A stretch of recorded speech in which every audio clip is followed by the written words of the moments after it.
আল মারআতু ইযা সাল্লাত খামসাহা ওয়া সামাত শাহরাহা ওয়া আহসানাত ফারজাহা ওয়া আতাআত বা'লাহা ফালতাদখুল মিন আইয়ি আবওয়াবিল জান্নাতি শাআত। হে পৃথিবীর মানুষেরা, নবীজি বলেন আল মারআতু ইযা সাল্লাত খামসাহা, যখন কোন নারী 5 ওয়াক্ত নামাজ আদায় করে, ওয়া সামাত শাহরাহা, এবং রমজানের রোজা রাখে, ওয়া আহসানাত ফারজাহা, এবং যৌনাঙ্গের পবিত্রতা রক্ষা করে, ওয়া আতাআত বা'লাহা, এবং স্বামীর নির্দেশ পালন করে, ফালতাদখুল মিন আইয়ি আবওয়াবিল জান্নাতিস শাআত। নবীজি বলেন সে নারী জান্নাতের যে কোন দরজা দিয়ে প্রবেশ করবে, বলেন না সুবহানাল্লাহ। অর্থাৎ যে নারীর মধ্যে এই উল্লেখিত গুণগুলো পাওয়া যাবে, নবীজি বলেন ওই নারীকে কাল কিয়ামতের দিন অবাধ অধিকার দেওয়া হবে।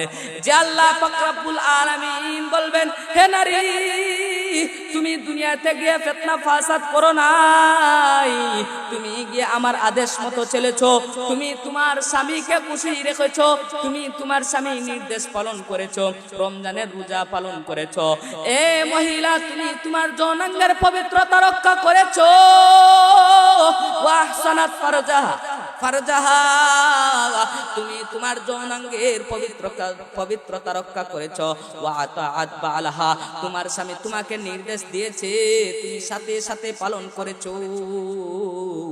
ও নারী, ও মহিলা, ও আমার বান্দি, আজকে তোমাকে আমি এমন অধিকার দিলাম, তোমার যা ইচ্ছা, যে দরজা দিয়ে ইচ্ছা, তুমি সে দরজা দিয়ে জান্নাতে প্রবেশ করো, বলেন না সুবহানাল্লাহ।